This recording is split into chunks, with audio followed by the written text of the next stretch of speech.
Hail them, let's get this over with. What do you want, Starfleet? Whoa, you look like Worf. I am Klingon. Now scurry away, dog. You're testing our patience for treaties. I'm not Starfleet. I stole this. I got some crazy admiral chasing me to prove it. A thorn in Starfleet's side is always welcome in Klingon space. For a time. A short one. Where are you headed? Bro, I have no idea. Might I suggest the shopping center and rest stop at the ruins of Praxis? Great for supplies and getting a shower on the go. That sounds fantastic. Thank you. Have a good one. I don't know why Worf is so aggressive. That guy was nice.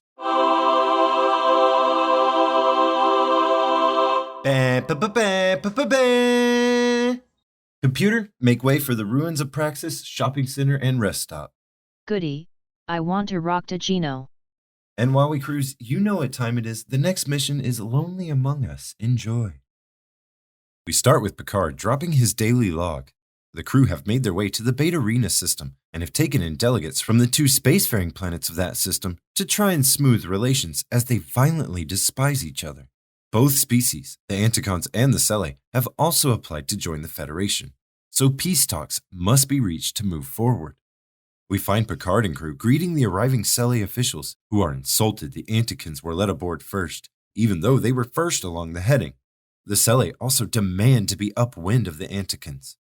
In a starship. Even Yar thinks they aren't Federation material, and she's an idiot too. Picard asks Riker to make sense of the quarrel, and they use the opportunity to do something they've done quite a lot, but I haven't mentioned. And that's offhand gloating about how perfect humans have become by shaming our own past. Fuck you too. How stupid are we for fighting over our beliefs, cultures, and limited resources? We don't have magic sinks that make food and items just appear. We hungry. Back with the ship, they see an energy cloud flying at warp speed in space. Picard doesn't seem concerned and says change course to do a sensor pass and then be on our way. As they pass to scan, the cloud shifts shape, expanding rapidly, but there's no life signs or traces of matter. It's pure energy. It looks like ink in a tank to me, though. They enter the energy cloud, and Worf is electrocuted at a console, making the greatest face ever. The doctor comes to check on him, and Worf attacks the nurse before he's sedated. Meanwhile, the Anticons call Riker barbaric for not letting them eat live animals and trying to get them to eat the food from the replicator. Is that the name of the magic sink? Why didn't anybody tell me that? Back with Worf, and the ghost in the lightning jumps from Worf to Dr. Crusher. She acts sus and goes to find her son, who rambles about dilithium crystals, which I'm just now realizing is not the name of a space drug. She asks if any of that would control navigation, and he says no. And she just says, "Oh yes, the helm on the bridge," as if just unlocking the info in her brain. She enters the bridge and rubs the helm console in front of Geordi. She never stops acting suspicious. She tells Picard she must do medical cross-checks on Klingons, and instead accesses helm control, as Data does nothing but ask her politely why she's doing it, which she doesn't even answer, and he just shrugs like, whatever. The lightning spirit then jumps into the computer, freeing the doctor, but infiltrating the ship. One by one, the ship's functions are commandeered. The crew have no idea what's going on, but for now, Riker's playing babysitter. Two of the Anticons were found loitering near the Cele delegation quarters with weapons. Riker warns the Anticons and takes their weapons before leaving them defiant as ever. Subspace communications cut out, and Data says that this ship is too good to act like this, so it has to be an outside force causing the interference. A saboteur instead of an error. Because humans never err. Picard says Sherlock Holmes could figure this out and explains to Data what a private eye is before saying Holmes was the greatest. Data seems intrigued, and they zoom in on his obvious facial movements to make sure that you noticed. Next, we find Wesley being a fucking Mary Sue as per usual. He helps engineering solve a problem, but is shooed away for being an annoying know-it-all showboat. But maybe that guy should have left the kid there because he gets electrocuted and killed shortly after taking over. The Anticons are continuing to be creepy to Yar, but more importantly, I think, Troy wants to hypnotize Worf and the Doctor to access their lapse in memory. In the observation lounge, Yar tells Riker and a Sherlock pipe-smoking Data that the delegates are all just lying to her. Data pompously says she's incorrect, that they only omitted certain truths. So they lied. Riker laughs at Data's Holmes obsession and Data reveals he's gone through all the material already. He knows every case, and painfully, every quote. He smokes and paces. He acts arrogant and ridiculous. It's great. It really is, but at least this attempt is pretty ham-fisted. Maybe more so than intended or actually works here. Data gets to the point and says the delegates were too busy trying to kill each other to have killed the dead engineer, capping it with an elementary, my dear Riker, before quickly adding, "Sir?" You are being hailed. On screen. "This is Captain Sedgwick. What do you want?" We are searching for a Capularian vessel that attacked us and flew away. The villainous Capularians have no respect for life save their own. Haven't seen them. Good luck. Kick their asses. Anyways, where was I? Oh yeah, Data, Sherlock, yada yada. So, Picard... What? On screen. What? Have you seen a Montegorian ship around here? We were doing flyby attack runs and overshot on the last return. They're right behind me. Kick their asses. Back with the crew, Troy is playing with 80s raver toys and asking the supposedly hypnotized doctor what happened. Crusher reveals that she was taken over by something, and Worf had said something similar. Data again points out that if it wasn't the delegates, and they just take it as maxim that the crew are completely trustworthy, then it must be an outside force. And as flawed as it is, at least he had some logic to it this time. Picard rests his hand on a console, and the lightning ghost jumps into him. Possessed Picard then orders the ship to turn around and head the way they came.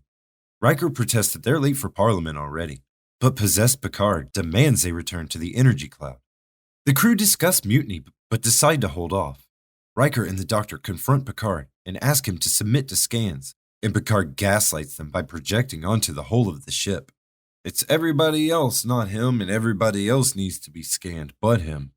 The Cele then try to hang Riker. Lovely bunch. Elsewhere, Crusher confronts Picard again. Picard admits he's possessed, and there's nothing they can do about it. Picard then monologues as the entity. He says when they went through the cloud, they plucked him from his world. Everything done has been in an effort to communicate with the crew, to plead to be returned home. The death of the engineer, an accident. What's more, the entity has decided to take Picard with him when he beams back over to the cloud, to combine with him in a new being of energy. Riker says fuck that, and Dr. Crusher relieves Picard of duty. So Picard force lightnings the entire bridge crew. In fact, the attack, carried through the ship, attacked all the crew, and Picard beams away. They search for him for over an hour before Riker decides to give up. But Troy says she feels the captain. He didn't join with the lifeform and needs help. They drive through the cloud again, hoping Picard will jump in the way the entity did. It works, and Picard ends up in the ship's circuitry. Data goes to the transporter bay and reloads the last pattern in the buffer, hoping Picard's energy would be there waiting for this. This also works, because we're running out of time. Picard doesn't remember anything about it, because his saved pattern was before beaming, even though that raises so many questions about the cognitive nature of his energy, but fuck it.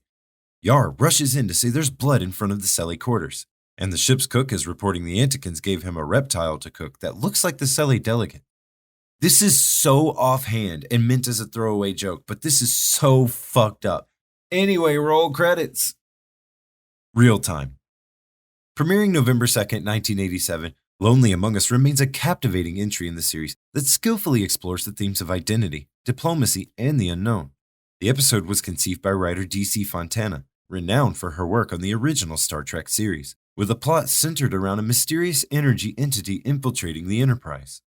Fontana aimed to craft a story that not only captured the essence of the new series, but also delved into the complex relationships between the crew members. At its core, the episode revolves around a diplomatic mission to mediate peace talks between two antagonistic alien races. This provided a unique opportunity to explore the diplomatic dynamics within the Federation and the challenges of reconciling deeply entrenched conflicts. The script navigated these themes by blending tension, ethical dilemmas, and moments of unity among the crew. One of the most memorable aspects was the visual representation of the energy entity moving throughout the ship. The production team experimented with various lighting effects, camera angles, and post-production techniques to convey the entity's presence convincingly. Creating a seamless transition between the physical and energy forms of the alien entities proved technically demanding. The special effects team employed a combination of practical effects and early CGI to achieve the desired effect, often requiring multiple takes to achieve the intended visual impact. These efforts, although challenging, helped pioneer advancements in visual effects for the show's subsequent episodes. By blending elements of mystery, diplomacy, and character-driven storytelling, Lonely Among Us remains a testament to the creative ingenuity and dedication of the production team. As for me, it's not a good episode. The delegates are treated as a distracting sideshow, or used for poor taste humor. The Energy Being storyline never felt like it got going and ended with even less impact. So far, only a third of these have been good, even if I still personally enjoyed the bad ones. Whoa. What are y'all doing? Fighting? Where I'm flying? These are our chosen battlegrounds. Look, guys, can't we all just get along? Didn't you tell us to kick each other's asses? Whoa, okay, who did that? Hello again, Mr. Sedgwick. That's Captain Sedgwick. What the? Take that uniform off. Your existence is tainting it. What did you do to that uniform? You like it?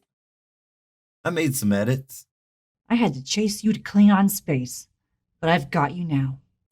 If you two morons could stop fighting long enough to help me here, I'd be pretty grateful. What was that? Rah, Starfleet, this is my dog and you're in my hood. Computer, fire phasers at the neck of one of the Federation's nacelles. It was nice to see you again, Admiral TTFN. How did he get a phaser array on that shuttle? No matter, that moron just warped towards the neutral zone. With any luck, the Romulans will shoot him out of the sky and not try to start a war of it.